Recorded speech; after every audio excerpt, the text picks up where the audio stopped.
Okay, hello sa'yo, Scorpio. So, maligayang pagdating sa iyong linggo, no? Ito yung matinding paghahanap sa sarili, no? So, ang linggong ito, October 8 hanggang 14 ay nasa puso ng transitions period natin yan, no?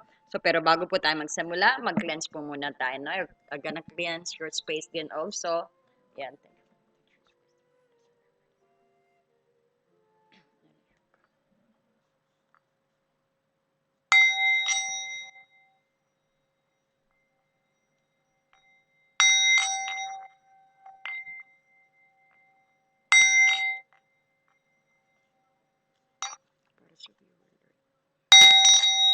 Cleanse their energy.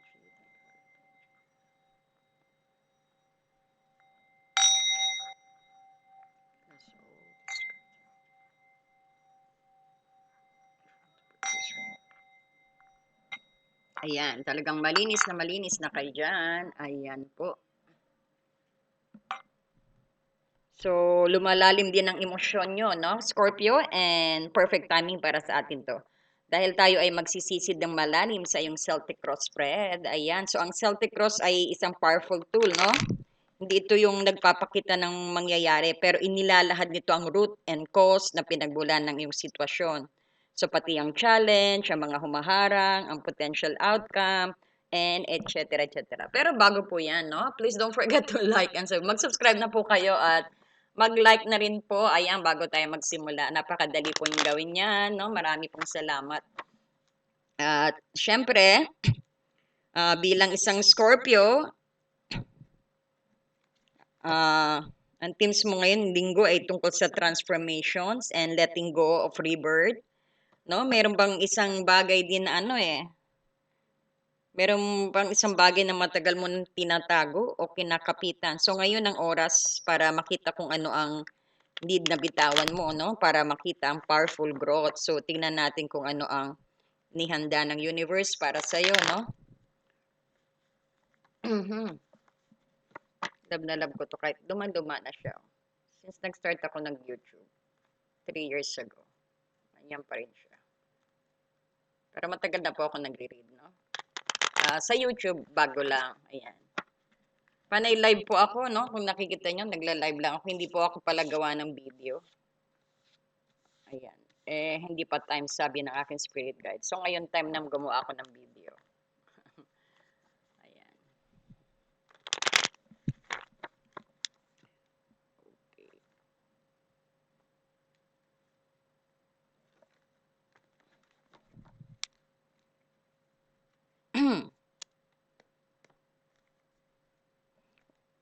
Okay. So, tignan na natin, ha? Ang energy po, ang kasalukuyang energy niya sa October 8 to 14 para po kay Scorpio Spirit Guide.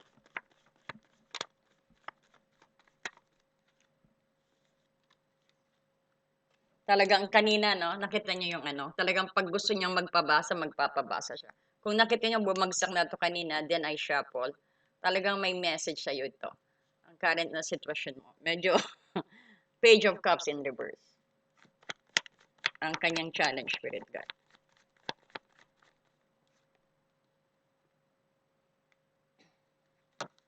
Four of Wands.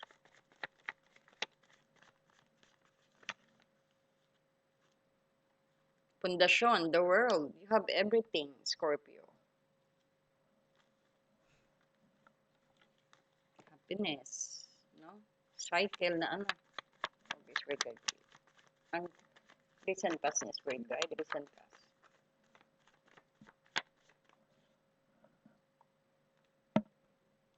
Page of Wands.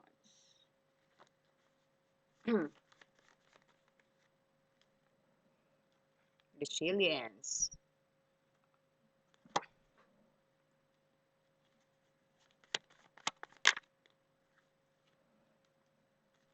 Wheel of Fortune.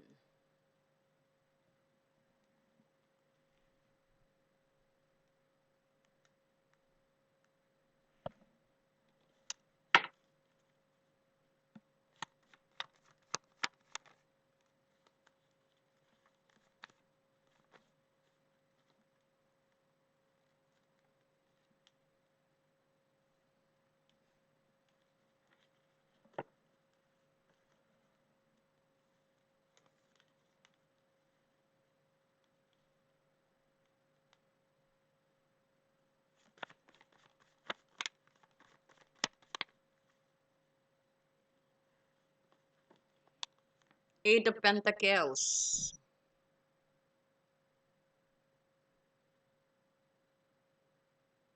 Ang iyong outcome. No?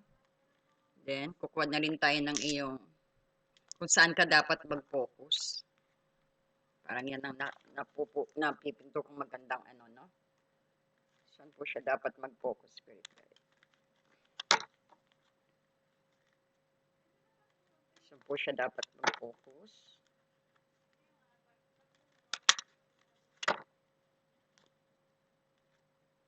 Magandang guidance ito na, no? Kasi may mantra pa, may affirmations pa sometimes. Para po kay Scorpio.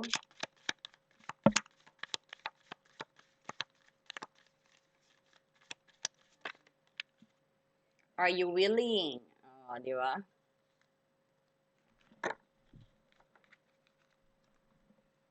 Siyempre, kukuha tayo ng Romance Angel Guidance din.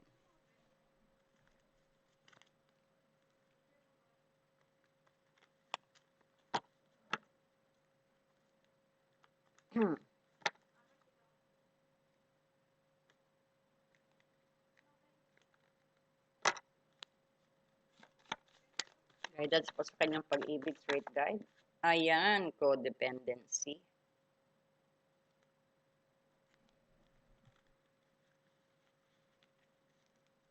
Bakit?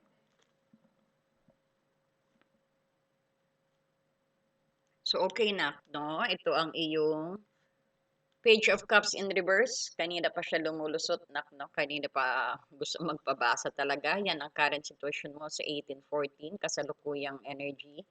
And then, ang iyong hamon is Four of Wands in reverse. And ang pundasyon mo is the world. Maganda, no? Parang completions, parang lahat naranasan mo na. And then, itong experience ang pinakapundasyon mo actually no Scorpio rito experience sa page of swords sa the world no and then page of wands ang iyong recent past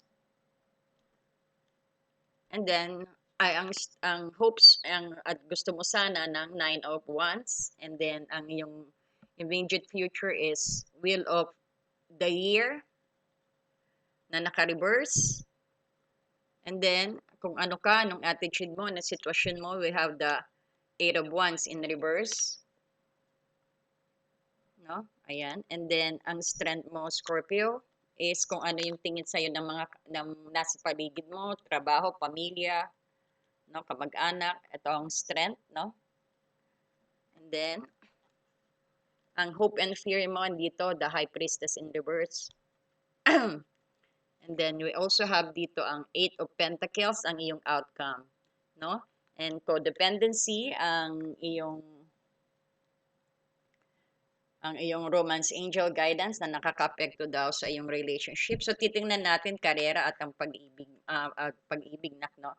And ang iyong soul's na message sa iyo is am I willing? Ayan. So, mamaya natin explain yan. So, let's go na po sa ating no. So, kung nakikita mo rito, Scorpio, ang sentro ng isang sitwasyon dito is pangkalahatan na theme actually, no? May emotional blockage time nakikita rito. No? Because of this, Page of Cups in reverse. Ito yung sinasabi rin natin na may nagiging immature ka o sabihin natin sa sitwasyon, no? Hindi ka nakikinig sa iyong intuitions din o kaya naman ay may mga unrealistic na sabihin natin na expectations ka na nagdudulot din ng disappointment sa iyo, no? So, kita natin ito sa pagdating sa pag-ibig, meron kang childish approach sa relasyon or immaturity energy sabihin natin o kaya naman ay may offer na pag-ibig o pagsusuyo sa iyo na na-reject mo, kumbaga hindi ka seryoso. Ito yung nagdudulot din ng kalungkutan at emotional instability mo, no, Scorpio? And then, kung makikita mo rito, ang Four of Wands mo, ito yung hamon, yung challenge mo. So, ito yung sinasabi na stability. Ayan yung may celebrations, ayan yung may party, ayan yung may lilipat ng bahay, And then, ito rin sinasabi natin, community mismo ang maharang din sa na sinasabi natin na paanong nangyari ito, no? Kumbaga ang humaharang sa iyo yung paano nangyari 'yon, no? So sa pag-ibig, ito yung pressure na maging stable or mag-settle down, no? O ang expectations din na nararamdaman mo is parang pure bliss, parang honeymoon phase, no? So ang nagpapahirap masyado is yung nakatutok ka sa perpektong relasyon na nakikita mo sa iba, no? Parang you are hoping or sabihin natin uh, kasi dito 'no, parang ang Page of Cups, so i-aano natin siya 'no, kasi ang Page of Cups ito yung parang sabihin natin na medyo meron kang childish energy na parang gusto mo is parang you're trying to reject it, 'no? O sabihin natin hindi seryoso, nagdudulot ito ng kalungkutan din at instability. Sometimes hindi ka rin nakikinig sa intuition kaya na may mga unrealistic na expectations ka na nagdudulot ng disappointment, no? So ngayon, ito yung hamon mo, bakit binigay sa yung Four of Wands para pilitin mo maging stable ang isang relasyon or pilitin mo maging at least yung wag masyadong mag-ask ng expectations din sa relationship. Kumbaga, sabihin natin, wag gumaya sa iba kasi focus ka sa sarili mo. Or, kumbaga, this is celebration stability. You need to do some hard work para at least para maibalik ang init ng inyong pagmamahalan or sabihin natin maibalik ang dati, no? Or sometimes naman na sinasabi dito, pagmasdan mo rin yung ibang relationship, no? So some of you nakikita natin na masyado kang nakatutok sa sa parang sa relationship sa iba, no? Ah, kumbaga sometimes you're comparing, no? Or sabihin din natin na ang pressure din na maging stable at mag-settle down ka rin. Ito yung mga expectations din na makakaramdam ka rin ng pure bliss mo or try to expect din na subukan mo magkaroon din ng pure bliss, no, pagdating sa inyong relasyon na dalawa. Kumbaga dagdagan mo, challenge na dagdagan mo na maging stable ang inyong relationship, no? So pagdating naman sa ito yung bottom of the deck na ang bottom ng card natin dito. Ito yung pinaka root and cause na nasa kumbaga pangkahalatang ano to, no? Sa buong sitwasyon na ito yung actually tungkol sa isang cycle or completions na tapos na, no? Kailangan ng matapos or sabihin natin ang blockage na nagmumula sa pagtanggi, umalis sa lumang cycle, or ito rin sinasabi nating achievement, no? Sa pag-ibig baka tapos na yung isang significant chapter din ng buhay ng pag-ibig mo, pero ayaw mo itong iwan or tanggapin na yung finality, no? Or sabihin natin, ito yung din tungkol sa pagsasara o paglipad ng next na big phase. Kumbaga, alam mo na nangyari na medyo ano na, kumbaga, you are ready now to a new beginning. Kumbaga, ang root din is sabihin natin, you have everything na lahat na naranasan mo na, or sabihin natin naranasan na ng ninyo sa relasyon, no? Ayan yung, kumbaga, meron na kayo actually, meron na kayong batayan o meron na kayong parang experience yan, no? Kung na kayang-kaya nyo ng gawing stable ang inyong relationship, no? O kung may karelasyon ka na, Scorpio, no? Kumbaga, pwede nang ilagay ito sa next level din, no? So, meron ka rin ditong recent past mo. Ito yung nakalipas na, sabihin natin, influensya. Ito yung nakalipas sa Page of Wands na parang dati yung ikaw yung puno ng enthusiasm or sabihin puno ka din ng bagong idea at pag-asa rito no? Andito rin yung initiative mo at excitement, no? Ito rin yung nagtutulak sa iyo, no? Kung panahon na kung handa kang sumubok ng walang takot din, no? Ito yung page of dati wala kang takot, bakit ngayon para kang naduduwag, no? Dati tapang-tapang mo, bakit ka ngayon naduduwag, no? Kailan lang, kamakailan lang meron ka kumbaga kamakailan lang, you're very defensive, at least pinagtatanggol mo ang sarili mo, no? Pero bakit ngayon is parang sabihin natin is naduduwag ka nga, no? Or sabihin natin, kamakailan lang din is dati ko yung puno ng ano, ng bagong idea at pag-asa, no? Marami kang initiative. Ngayon parang ano no, parang nakalimutan mo, no? And then posible sa hinaharap may nine of wands ka rito, nak, no? So itong nine of wands, ito yung resilience, no? Ito yung paparating na defense or wariness din. Pagkatapos ng past battle mo, meron kang nakita na sabihin natin, ah, kumbaga nakikita na natin yung present truth, eh, no? Ikaw yung magiging guarded at pagod sa pakikipaglaban. So sinasabi rin dito na mag-ingat ka rin ng sobra na maari maging determined din ang pagtanggap mo, no? Sa isang sitwasyon, no? Or sa isang new opportunities. Ito rin yung nakita natin na pinagtatanggol mo kung anong meron ka, pinagtatanggol mo yung kung ay ba, pinagtatanggol mo rin yung pamilya mo, no? So nakita mo rito meron kang iyong pananaw. Ito ang iyong pananaw, which is the wheel of fortune in reverse. So ito yung gusto mong mangyari. Ito yung sa conscious level mo na gusto mong kontrolin yung pangyayari pero feeling mo wala kang control na. Kumbaga nais mong pigilan yung pagbabago ng ano ng takbo or sabihin natin o nais mong bumalik sa dati yung swerte mo, no? Pero kaya lang parang unlucky ka na, parang gano'n, no?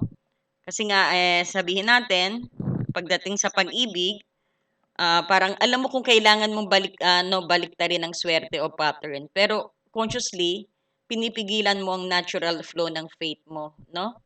So, sometimes hindi mo namamalayan din na tapos ka na pala doon sa ano na yan. Kumbaga, naulit-ulit at nang inulit mo, hindi na perpekto. Parang gano'n, no? Nakalimutan mo ang lahat, kagaya dito. Nakalimutan mo ang sigla, nakalimutan mo ang saya, no? So, andito rin yung hindi mo namamalayan. Ito yung unconscious fears mo rin. So, nakatago yung takot sa Eight of Wands actually, no? Ito yung pangkahalata na ikaw yung natatakot na manatiling stuck din, no? O ito yung sabi natin paghinto. O sabihin natin mga bagay na magmadali rin at mawalan ka ng sabihin natin ng control, no? Ito rin yung nakakakita ka rin ng mga tao na ikaw yung malakas at matapang at may control sa iyong emotion kung sasabihin din dito. No? So, mayroon ka ring inner confidence na nakikita natin, no? Kasi kasama mo ang strength dito. Pero ito munang unconscious, itong eight of wands mo muna. So marami ka ring nagagawa na panay delay, parang ang bagal ng usad ng ano ng mga strategy mo or ng style mo. Parang hindi ka gaanong nagwo-work hard na nakikita ko dito, Scorpio, or para sabihin natin may mga delays kang mga trabaho or medyo parang nag-slow down ka, no? Pero hindi ka tumigil, at least parang nag-slow down ka rin dito, no? Parang ito yung pinaka-ano mo, yung pinaka sabihin natin is yung unconscious fears mo rin, no? Ito rin sinasabi natin na pinakatakot mo rin yung kakulangan sa progress o masyadong mabilis na pangyayari din, no? Pero ito yung panlabas na influensya mo, ito rin sinasabing external environment, no? Ang nakikita rin ng iba is sabihin natin strength. Ito yung pangkalahatan na nakikita ng mga tao na ikaw yung malakas at matapang at may control sa iyong emosyon.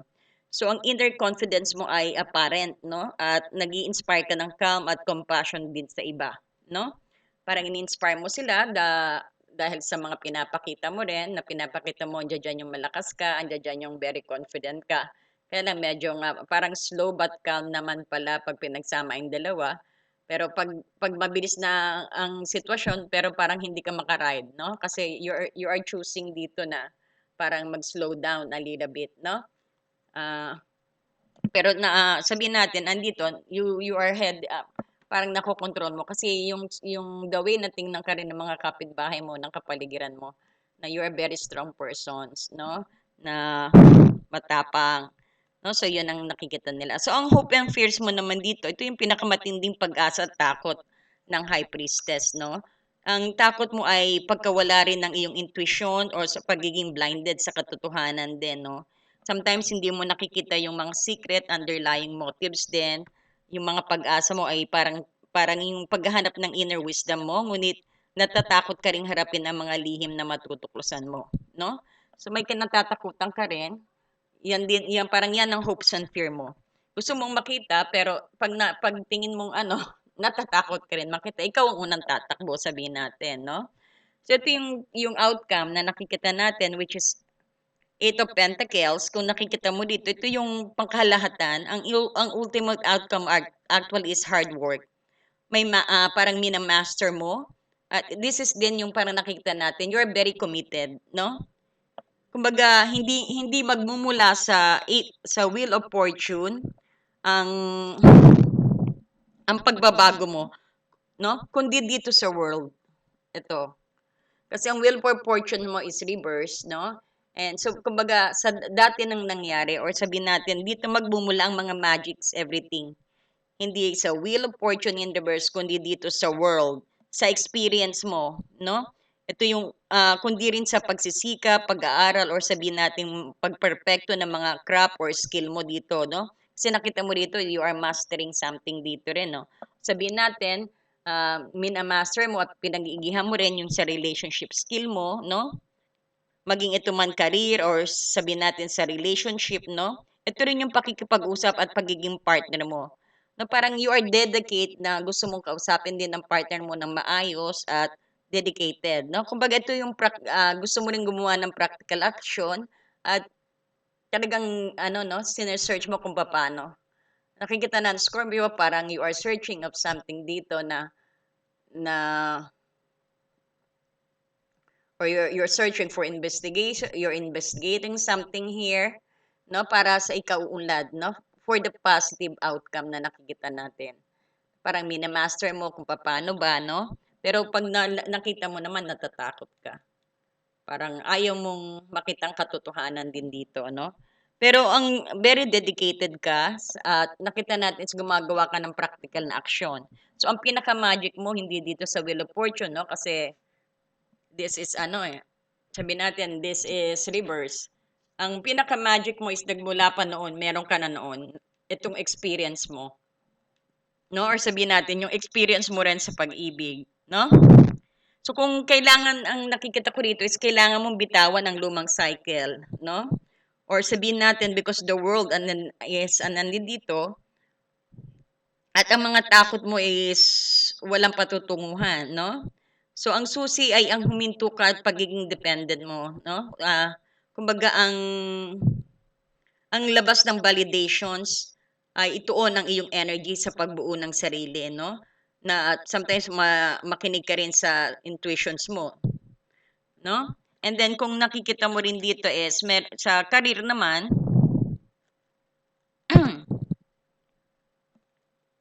sa iyong career is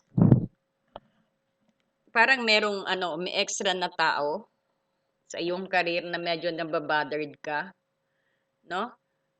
Ibig sabihin maski marami kang sinasuggest sa trabaho pero ano, parang hindi sinasang-ayunan, no? Kumbaga parang tingin nila hindi stable yang inaano sinasuggest mo. In a fact na may pundasyon ka rito, parang this is also na hindi nila nakikita ang sabihin natin ang capability mo or sabihin nila hindi nila pinapakita yung expertise mo, hindi nila na-appreciate ang expertise mo. Kaya din siguro na ano ka.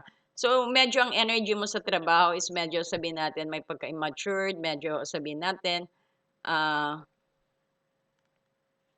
medyo mahilag umentra sa maski hindi pwede dapat entrahan, umientra ka minsan dito, no? Kumbaga,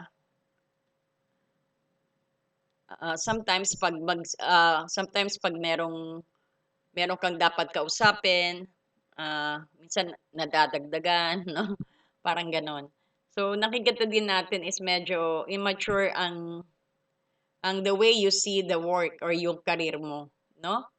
Pero ang maganda rito, andi dito yung pagiging energy, yung masyado ka ring energized din dito para sa iyong nasimulang na proyekto, no? At ginagalingan mo rin, no? Marami ka ring na ano na opportunity sa career, marami ka ring nabitawan at marami ka ring hindi hindi na-grab na opportunity, no?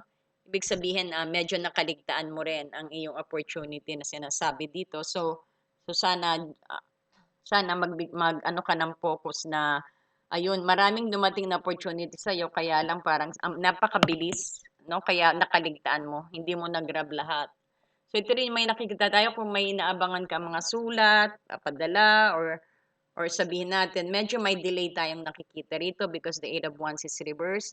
Medyo makakaano ka ng hindi magandang balita rin, no? Mga not bad, sabihin natin bad news din ang nakikita natin dito kung may inaantay kang ano 'no, kung nag-apply ka medyo may pagka-bad news energy dito. Pero which is maganda rito makita nila na nagpe-persevere ka 'no. Pagdating sa career some of you din nakikita din ang galing at tapang mo sa trabaho at nakikita din ang hard work mo 'no. Kaya lang medyo may pagka-childish ang dating mo 'no, Scorpio. So tingnan mo dito, meron kang codependency. My addictions are affecting your romance lives. So some of you is sabihin natin mga gumagamit ng substance, alak, sugal, no? So yung sobra parang yan ang nakakaapekto daw sa relationship ninyo, no?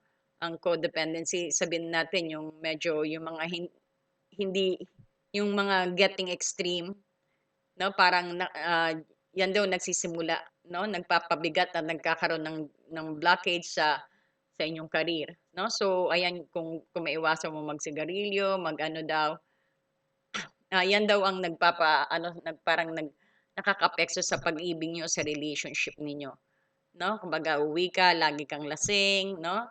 Bawas-bawasan dapat ng pag-inom, no? Kung sabihin natin, wala nang pera, hingi ka sa asawa, wala ka naman trabaho, parang gano'n, no? Ito rin yung sobrang addictions are yung kulang din sa tulog, no? Ang naging bisyo na yung pagtulog ng gabi, no? So sometimes lagi kang nasa barkada mo, no? Anong oras ka na umuwi, gabi. That is sumusobrang extreme na, no? Palagi na, no? Kaya nagagalit yan ang cause ng paghihiwalay din na nakikita natin dito. Some of you din, syempre, pag nasa toxic substance ang energy mo, siyempre, negative ang the way you deal sa mga taong nasa paligid mo rin, no? So, itong ang message sa'yo, no? Scorpio, addictions are affecting your romantic life.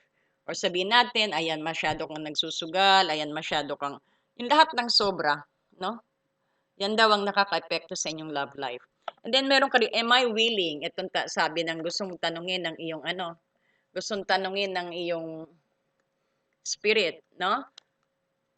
Willing ka ba na? Ayan. So, etong message dito. You are the edge of something great. Can you feel it?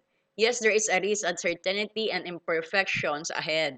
Failure is certain and vulnerability is a requirement. You must be brave and trust yourself more than ever before. You will reach the dream, but you must stretch yourself into a whole new level of belief and willingness in order to move forward with courage. No, some of you takot sa mga no, takot yung loss, takot sa failure, no? Minsan magi-give up na. Hindi nyo ba alam yung failure na yan, that is one of the requirement na sinasabi ng souls ninyo. So you must be brave. Tanggapin kung ano man yung tingin mo. You must be brave and trust yourself more than ever before.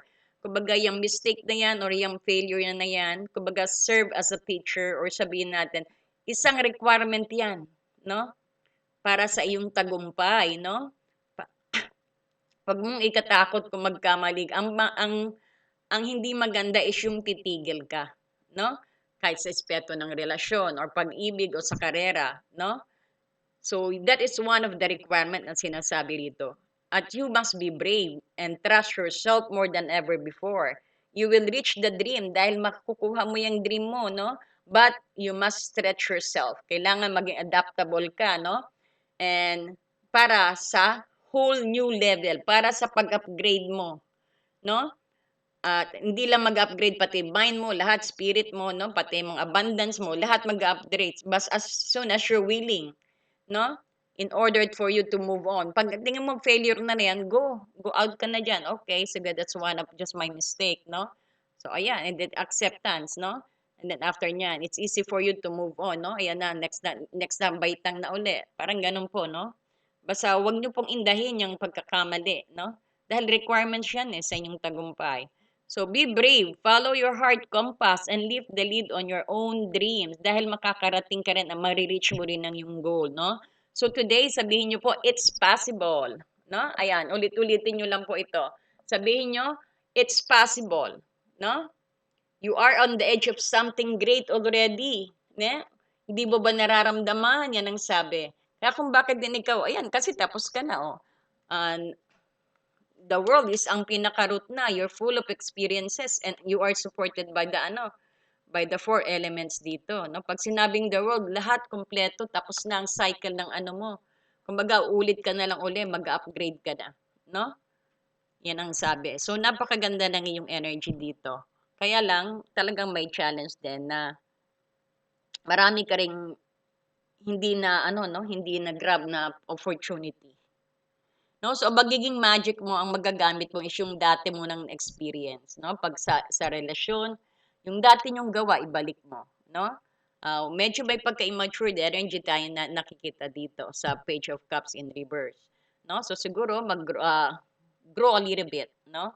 It's about time na maging matured ka na, no? The way you think, the way you work. No, magaling ka nga, kaya lang may pagka-immature daw ikaw, sabi rin sa career mo at sa trabaho. Pero nakikita natin dito yung tiyaga mo, yung dedicated ka sa trabaho, gusto mo i-master. Pagdating sa relationship, talagang ginagalingan nyo rin, no? Ibig sabihin, inaano mo, no? Talagang pinag-aaralan mo. Ayan, yung nagse-search ka kung anong dapat gawin, no? Talagang ayan nagtiyatiyaga ka, you've been searching for the web for the whole night, ayan may kandila ka pa. Talagang very detailed, no? Para hindi ka para once na umatake ka, hindi ka talo, parang gano'n, no? So, ayan, Eight of Pentacles ang yung outcome. Dahil alam mo magiging success ito, no? Dahil alam mo may patutunguhan itong pinag-aaralan mo o sine-search mo. Okay? So, ayan. So, I hope nagustuhan mo ang iyong reading na, no? And wish you good luck, no? So, try to grab yung mga naiwan mong no? Mga naiwan mong at protektahan mo kung anong meron ka. No? Kung ang asawa mo is gusto ka ng iwan pero ikaw pa rin binabalik mo pa rin, no? Talagang dedicated ka na i-fix the things, no? Which is good. Okay, Scorpio. So, please don't forget to like and subscribe and hit the notifications bell po. Maraming salamat, Scorpio.